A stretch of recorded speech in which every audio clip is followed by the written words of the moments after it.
Bueno, buenas tardes con todos y todas. Gracias a la Secretaría Técnica de Planificación de Gobierno de El Salvador por la invitación. Es mi primera vez en su país. Espero que hayan tenido un buen almuerzo también y un poco agilizarnos o despertarnos en esta hora que es complicada, como ya lo había dicho mi colega. Bueno, el tema en sí es en el marco de la importancia de la evaluación de desempeño, pero yo quiero traer algo en relación. Y es que países como Colombia, Chile, Perú, Centroamérica, hemos pasado desde los 90 en adelante una gran reforma del Estado, ¿no? Y en el marco de eso se dan estos principios de lo que estamos hablando de un servicio civil meritocrático, una modernización del Estado, un gobierno más descentralizado, un gobierno digital, etcétera, etcétera. Quisiera un poco retratar el modelo de la gestión de rendimiento en el marco de la política de modernización del Estado peruano y qué es los elementos que nosotros hemos venido desarrollando, trayendo como punto central lo que fue para nosotros la reforma del Estado, en el caso peruano. Y otros elementos que tenemos similitudes tanto con Chile como con Colombia, ¿no? Bueno, más o menos el contenido es la introducción general, el aspecto del servicio meritocrático en el marco del Estado peruano, porque es una política de Estado, el impacto que ha tenido esto en la gestión pública, cómo funciona nuestro modelo y finalmente algunos avances de la implementación, porque es necesario aclarar un poco que nosotros venimos realizando el marco de la implementación de la gestión de rendimiento ya desde el 2015. A pesar de que hemos tenido la entrada a la reforma al marco de la Ley de Servicio Civil en el caso peruano desde hace del 2008. Entonces, eso es un tema progresivo y acá sí me voy a estar deteniendo en algunos puntos, tratando de buscar lo que ha sido el desarrollo que ha tenido nuestro país en el marco de los años 90, cuando comenzó la reforma del Estado. Y siempre surge una paradoja, ¿no? Con mayor crecimiento económico en algunos países, como el caso peruano, tenemos alguna crisis institucional o legitimidad institucional de nuestro sistema propio del Estado. Y la misma dinámica económica nos exige tener un Estado más moderno, un Estado pensado en ciudadano. Y los retos que venimos afrontando. Entonces, cuando nosotros nos empezamos a preguntar para qué o para quiénes se reforma, nosotros tenemos que pensar que el ciudadano debe estar cerca del Estado. El ciudadano debe sentir que el Estado está funcionando para ellos. Bajo esa lógica, nosotros debemos decir, ¿para qué reformamos? Para un Estado moderno, para un Estado dinámico, para un Estado con una prestación de servicios o en su finalidad o su función, pensando como eje central el ciudadano. ¿Para quiénes? Para el ciudadano. Y entonces nuestra mirada, nuestra reforma del Estado peruano ha ido más pensando como eje central o elemento central en que todo el funcionamiento del Estado, sus recursos, sus servicios, sus elementos o las políticas que salgan de ese tema tienen que ir pensando en el ciudadano. Siguiendo bajo la misma lógica de para qué o para quiénes reformamos, es que nos venimos desarrollando como países de la región, de Centroamérica, de Latinoamérica, tenemos brechas, ¿no? Tenemos brechas de acceso a servicios, tenemos brechas que resolver, tenemos el tema de la pobreza, entre otros aspectos. En el caso peruano, por ejemplo, si nos ponemos a pensar para quiénes reformamos, bueno, un ejemplo es para quiénes reformamos para aquellos ciudadanos que aún no cuentan con servicios de agua potable o de saneamiento. Para ellos estamos pensando en por qué debemos reformar, para poder brindarle el 100% de los 30 millones de peruanos que somos, y eso sí es importante resaltar, nosotros somos 30 millones, este año recién hemos pasado un censo nacional, de una superficie del territorio peruano de 1,5 millones de kilómetros, 1 millón y tanto de kilómetros. Es denso. Y ahí lo que les voy a presentar es un poco nuestra estructura, nuestra morfología del Estado. ¿Cómo podemos gestionar con una diversidad territorial, ¿no?, a más de 30 millones de personas? Para eso estamos pensando en para quiénes reformamos. Entonces, de nuestro marco territorial, digamos, nuestra estructura del Estado, o nuestra estructura del país, tenemos 24 departamentos y una provincia que hace constitucional, que hace como si fuera un departamento. De esos 25 departamentos, 12 de ellos aún no cuentan con agua potable ni el tema de desagüe o saneamiento. Es una brecha que tenemos que superar. Entre sí, otras políticas no. Y normalmente son los territorios o son los departamentos que están más alejados dentro de la capital, dentro de la urbe. Nosotros tenemos una riqueza, somos pluriculturales, tenemos distintos territorios, selva, costa, sierra, en el cual el acceso, la penetración que tiene el Estado y el gobierno es complicado.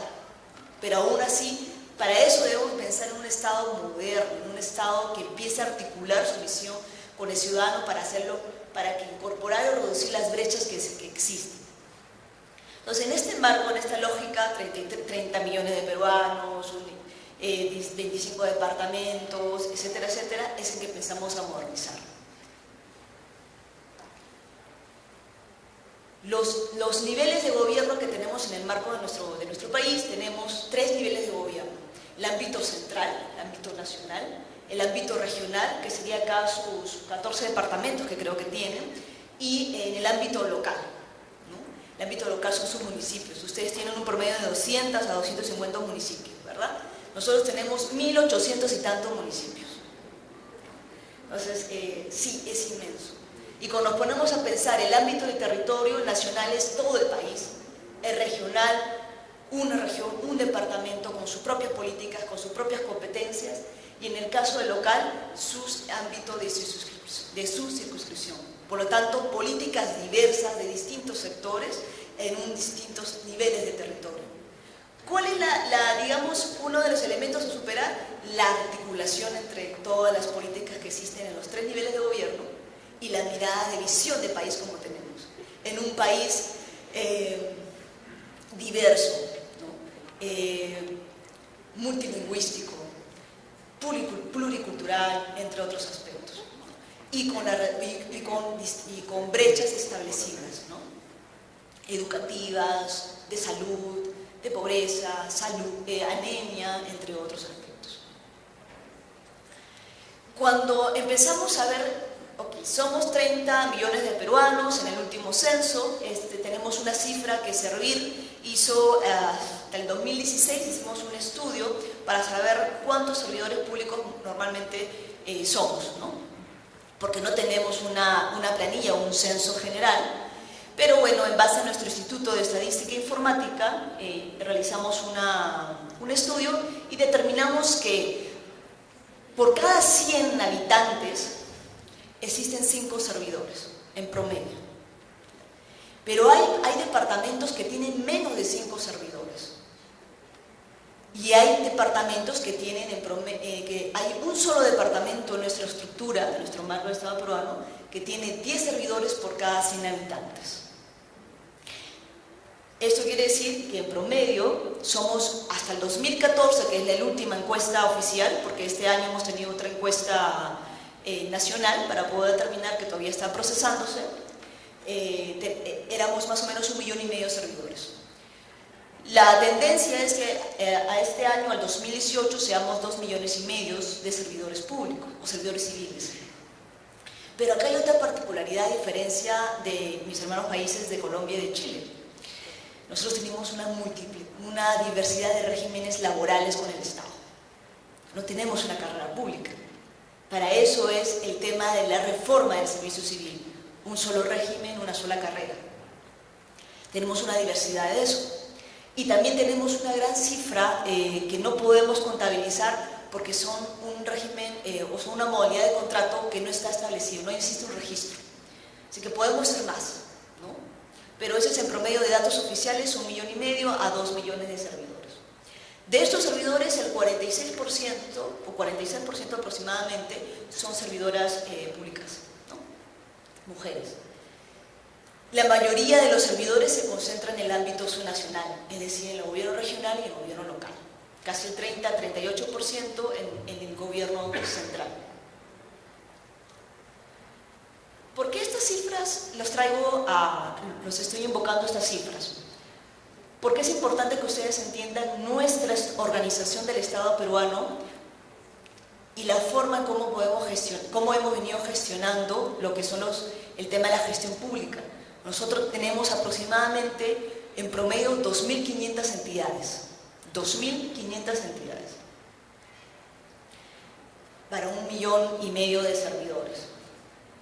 Tenemos tanto entidades en el gobierno nacional, gobierno regional, gobierno local, tenemos empresas públicas y tenemos organismos constitucionalmente autónomos. Pero en total son 2.500 entidades públicas. No sé acá cuántas entidades serán, pero digamos que es complejo nuestro marco de intervención, con una diversidad de servidores, de regímenes y digamos lo que tenemos que empezar a mirar como carrera pública. ¿Y por qué la importancia de tener la profesionalización del servicio civil? En el marco de eso se impulsó con la reforma del Estado, se impulsa la reforma del servicio civil y tiene como creación a la Autoridad Nacional del Servicio Civil del Perú, que es un organismo técnico dependiente del gobierno nacional, del gobierno central, sí, y que tiene dentro de sus pilares, o lo que plantea el servicio civil, es un servicio meritocrático, como bien lo decía Francisco en la mañana, que el ingreso sea por mérito propio y que puedas tener tú en el desarrollo tu evaluación, tu progresión en la carrera, pero que también exista una permanencia en el sector público, mirando a recolectar a los mejores servidores o los mejores calificados para el sector público. Y que la meritocracia esté orientada a la promoción, a la evaluación y al reconocimiento. Una de las principales debilidades que nosotros hemos tenido cuando implementamos la reforma del servicio civil y básicamente cuando hemos trabajado la gestión de rendimiento es que una de las principales sentimientos o digamos percepción de los servidores es la ausencia de reconocimiento por parte de su jefe inmediato. Si yo les pregunto a ustedes al año cuántas veces se reúnen con su jefe y les da una retroalimentación, 2, 3, de vez en cuando. Eso es lo que uno pierde al no tener, digamos, un sistema que te permita ver tu desempeño, cómo vas mejorando, y qué es lo que necesitas mejorar. Y esa percepción es el no reconocimiento. Y como no eres reconocido, obviamente no estás comprometido con los valores de la institución. Y si no estás comprometido con el valor de la institución, menos con los objetivos del país. Todos los que trabajamos en el sector público estamos convencidos de que no nos vamos a hacer millonarios, ¿verdad? Y uno de los objetivos es servir. Y uno de los objetivos es que a través de lo que nosotros realizamos, es decir, nuestra decisión, nuestra firma, nuestro diseño, tiene un impacto en la ciudadanía. Y esa es la diferencia de trabajar en el sector privado con el sector público, porque cambiamos vidas. Y si ese servidor no se siente reconocido dentro de su entidad o estructura, va a tener digamos una dificultad o no vamos a lograr los objetivos ni el rendimiento ni la productividad de nuestra entidad. Y por lo tanto, el ciudadano no se va a ver satisfecho con los servicios que nosotros prestamos. ¿Y eso qué implica? Que tenemos un descrédito a nuestro sistema y una baja legitimidad institucional como país. Entonces, nuestro servir se crea en el marco de esta reforma de servicio civil, en el marco de la gran reforma del Estado peruano, que es una entidad rectora de todo el sistema de recursos humanos y que sus reglas se apliquen en los 3 niveles de gobierno.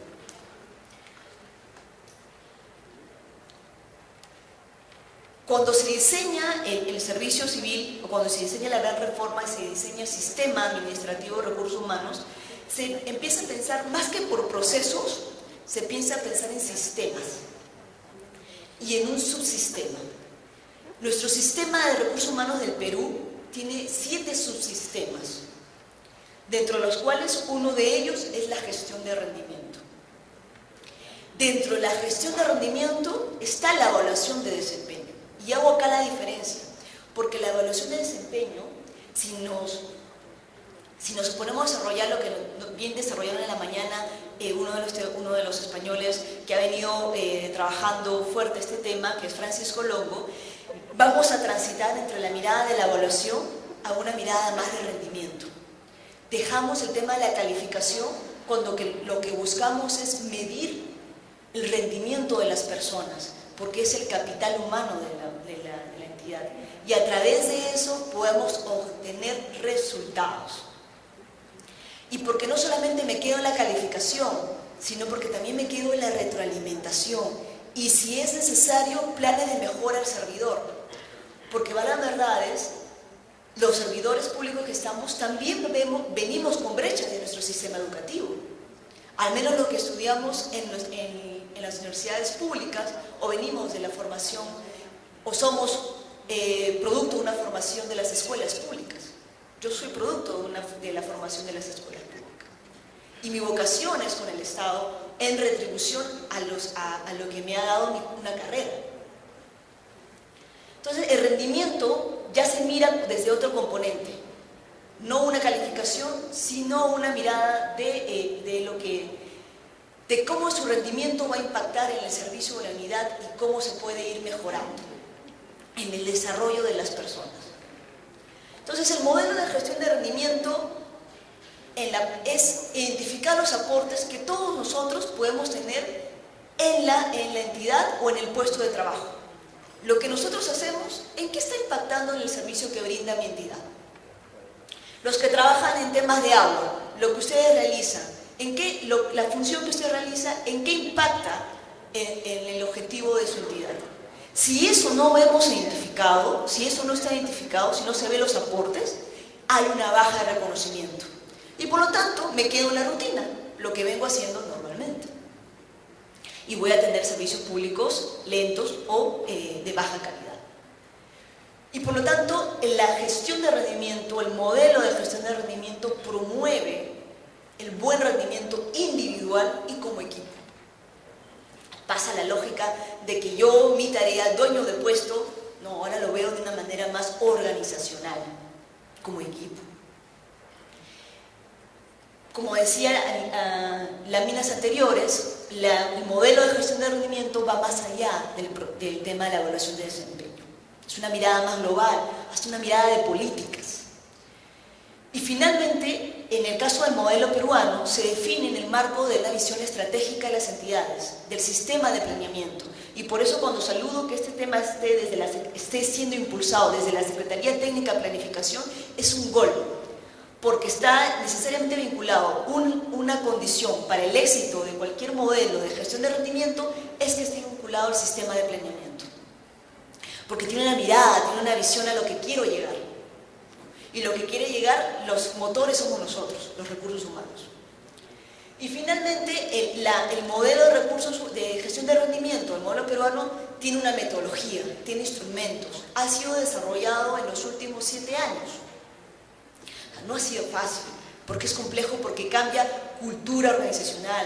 Es un cambio de la gestión, ¿no? Donde dejamos el miedo a ser evaluados. No quiero ser evaluado porque no sé cómo saldré.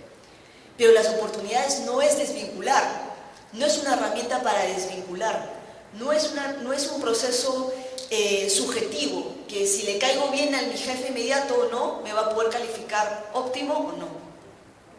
Es una medición más hasta científica, porque se basa en métodos. Y finalmente no descansa únicamente en la calificación, en si tienes un buen rendimiento o tienes un bajo rendimiento. Y aquí sí traigo algunas definiciones claves del modelo de gestión de rendimiento peruano. Y si forma parte de un estado de la cuestión, no está en un marco teórico, ¿no?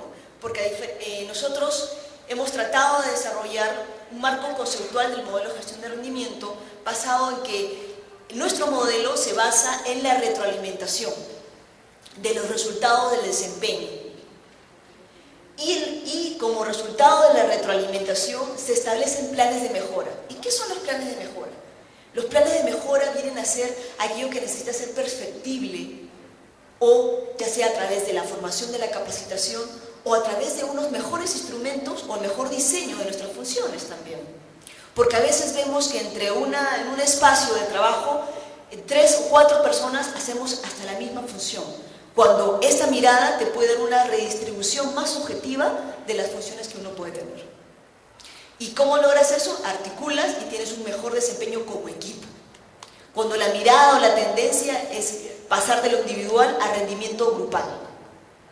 Entonces, digamos que eso es una definición clave dentro del modelo de gestión de rendimiento peruano.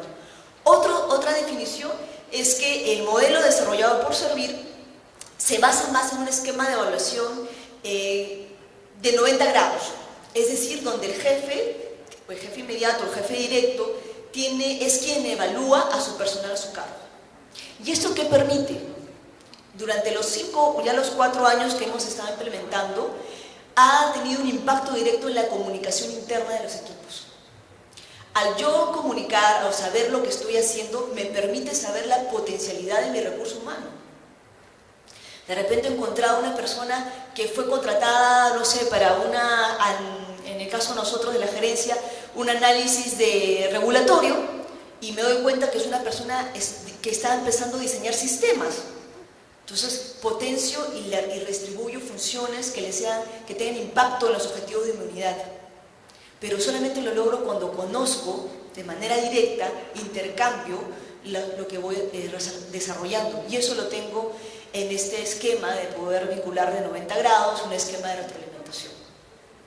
El tercer definición dentro del modelo de gestión de rendimiento peruano es que las brechas, en los resultados de la evaluación de desempeño evidencian las brechas que tienen que ser subsanadas por la capacitación.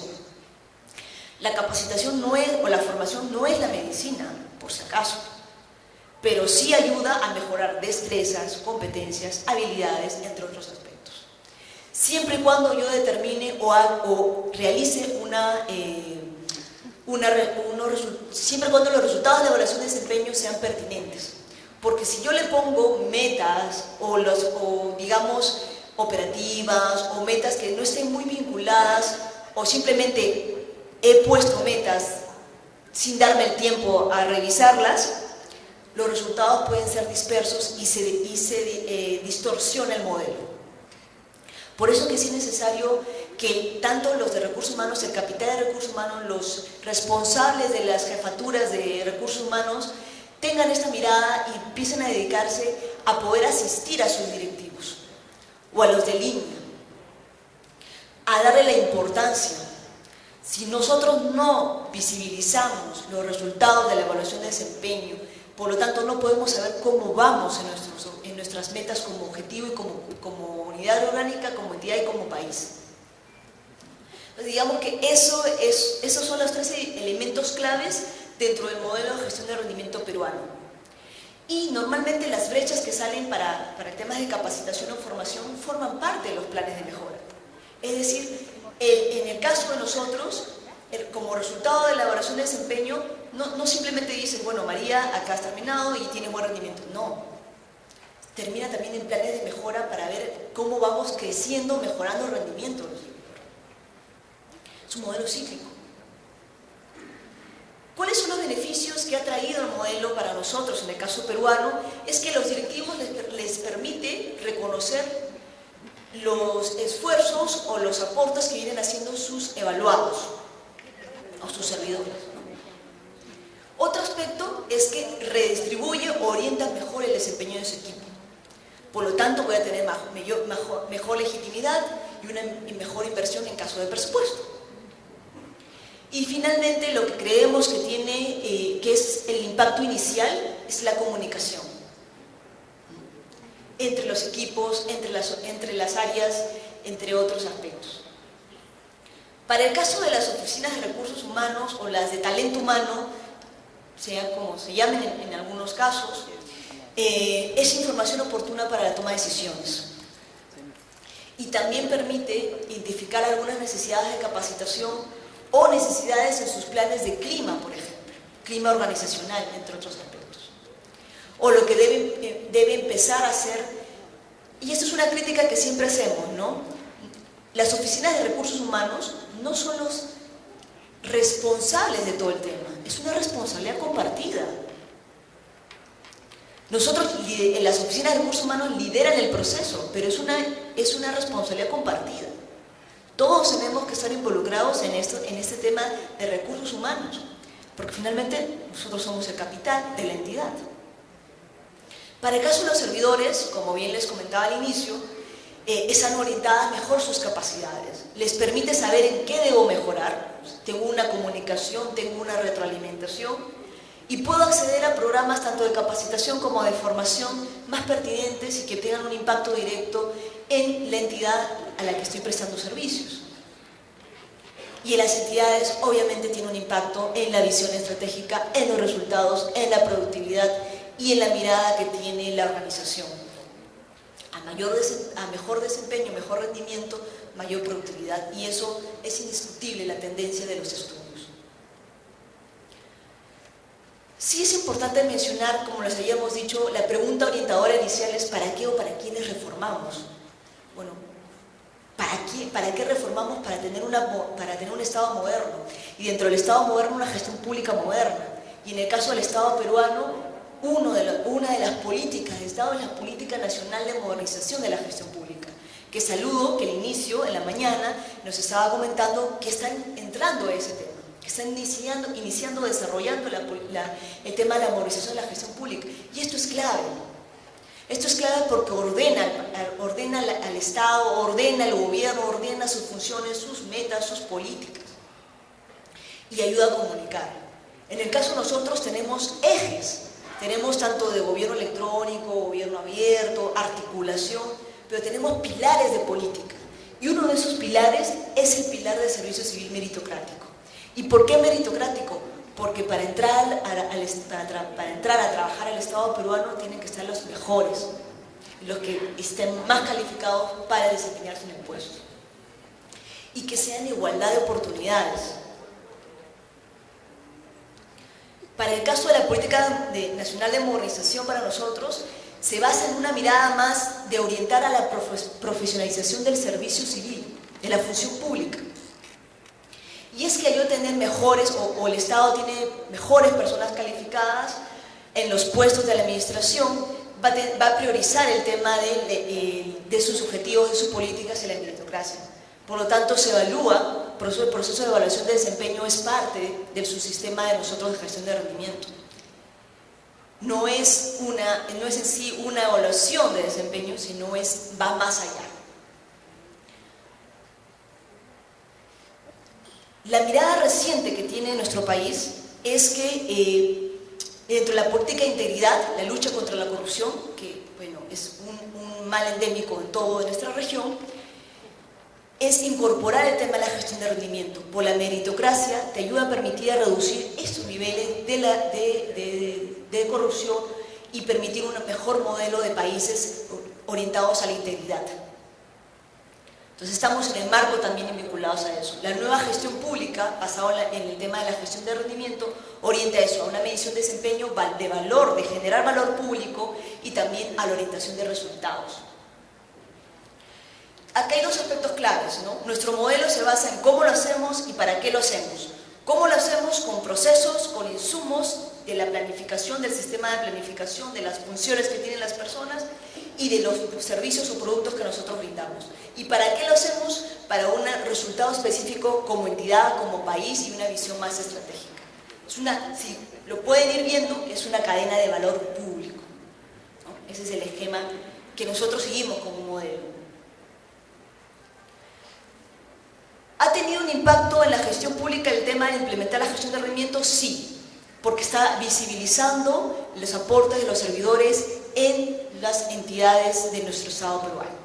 Y también porque te permite tener una mirada que hace tiempo no se tenía, que es el reconocimiento de los servidores en los servicios que presta al Estado. Bueno, básicamente están los hitos normativos desde el 2013 que se aprobó la Ley de Servicio Civil, no obstante la reforma se desarrolló desde 2008 hasta la fecha que ya venimos desarrollando una estrategia de implementación con un marco al bicentenario, que son más de 200 años que tiene el país, nuestro Estado Perú, y estamos en el marco de poder establecer estrategias en políticas hacia el bicentenario. Básicamente, ¿en qué consiste nuestro modelo? Nuestro modelo está basado en unas preguntas de quiénes son los que están involucrados, qué cosa se mide, qué cosa se evalúa, cómo lo evaluamos y cuándo lo evaluamos. Nuestro ciclo es anual y está establecido en etapas secuenciales, desde una planificación, qué es lo que yo voy a medir, quiénes son los que van a participar, cuáles son los componentes, las etapas, las metas y compromisos, y estas metas y compromisos nacen de los planes operativos institucionales o de las funciones de cada servidor. Hago un seguimiento continuo de un año para ver cómo va rindiendo, evalúo los resultados y de la evaluación tengo una retroalimentación a los servidores a través de los planes de mejora. Son 5 etapas, secuencial, cíclico, y todas ellas están involucradas en establecer ciertos actores y ciertos desarrollos, ¿no? Simplemente voy a adelantar un poco, pocos minutos. Sí es importante acá comentarles que a diferencia de Colombia, de Chile, nosotros estamos implementando la herramienta de manera progresiva. No se dan todas las entidades del Estado, si bien es cierto es una norma obligatoria para todos, estamos trabajando en tema de la progresividad. ¿Y por qué la progresividad? Porque cambiar culturas, señores y señoras, es complicado. Modelos organizacionales, ustedes han visto cómo es la estructura del Estado peruano complejo, 2.500 entidades, cambiar estructuras organizacionales es todavía también complejo. Pero si no lo hacemos ahora, la mirada del ciudadano nunca va a estar. Por lo tanto, que nosotros hacemos la progresividad en la participación de las entidades, en el número de servidores que participan y brindamos asistencia y acompañamiento técnico. A diferencia de su país, que me comentan que todo está un poco cerca a los departamentos, por ejemplo, para llegar al distrito más lejano del Perú me puede llevar entre dos a 3 días en burrito, ¿no?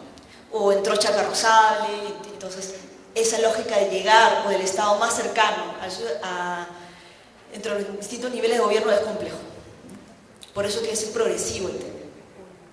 Bueno, y ahí hay que pensar en el estado cómo podemos desarrollar nuevos instrumentos para el tema de la gestión. Ahora, existe también la brecha tecnológica, en nuestro país no todos los distritos cuentan con acceso a internet. Los factores de evaluación se basan en 2 aspectos: el tema de metas, que surge de los planes operativos, de las funciones, y de los compromisos, las competencias. Y dentro de las transversales tenemos 3 básicamente: la orientación a resultados, el trabajo en equipo y la vocación de servicio. Para todos los servidores, indistintamente de los cargos que desempeñan, directivos, servidores, etc. Un poco comentarles lo que hemos venido, lo que traemos como resultado es que desde 2015 que implementamos un pequeño piloto hasta la fecha, de 4 entidades ya somos 51 entidades.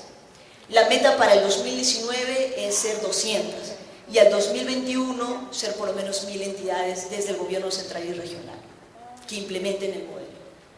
Una meta complicada, compleja, sí, pero estamos en la total capacidad y hemos estado buscando metodologías acordes y de acuerdo a los contextos de nuestras entidades y de también nuestra diversidad cultural, ¿no?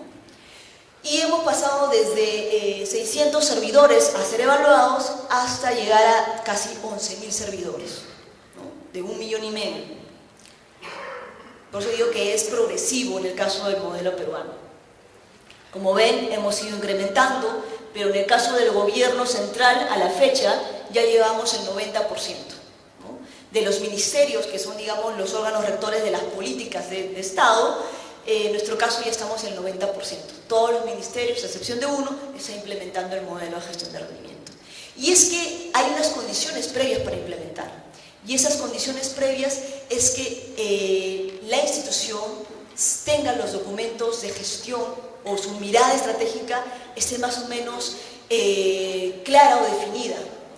Porque una variable que afecta, como todos, es la variable de los constantes cambios al no tener una carrera pública. Al no tener una carrera pública, como bien lo decía la ministra del Ambiente, tiene 5 años o funcionarios para que pase otro régimen y tiene los servidores que van continuando. Pero ahí se va haciendo una alta rotación. ¿Y cómo retenemos a aquellos buenos servidores con una mirada innovadora y atendiendo al ciudadano, mejor prestación de servicios de aquellos que evidentemente pues, en sus resultados tienen que ir mejorando. Pero ¿cómo retenemos ese buen talento? Y eso es un tema de una carrera pública, ¿no? Que saludo que la estén discutiendo en estos años. Bueno, básicamente en la coyuntura actual a nosotros nos ha permitido la gestión de rendimiento demostrar o hacer una tendencia, incluso esto es un documento porque nosotros tenemos también dentro del Estado un nivel de control político, y es que el avance del modelo de gestión de rendimiento es sustentado ante nuestro Parlamento para decir los avances que vamos teniendo, y hemos hecho un estudio en el cual hemos identificado que por lo menos las entidades que implementan el modelo, la herramienta, el subsistema, a los 2 años ya tienen unos impactos positivos dentro de la entidad. El primer año siempre es un año de aprendizaje, el segundo año es un tema de condicionamiento y a partir del tercer en adelante es un tema que la herramienta la vuelve más ad hoc. Casos de éxito que hemos tenido en algunas estamos entidades... en tiempo, perdona, estamos en tiempo, unos minutitos. Perdón. Casos de éxito que hemos tenido es que hay entidades que están implementando de 2.000 servidores que están dentro, han implementado en su totalidad y de ellos muchos de esos resultados han terminado, por ejemplo, los aportes de los planes de mejora de los servidores han terminado con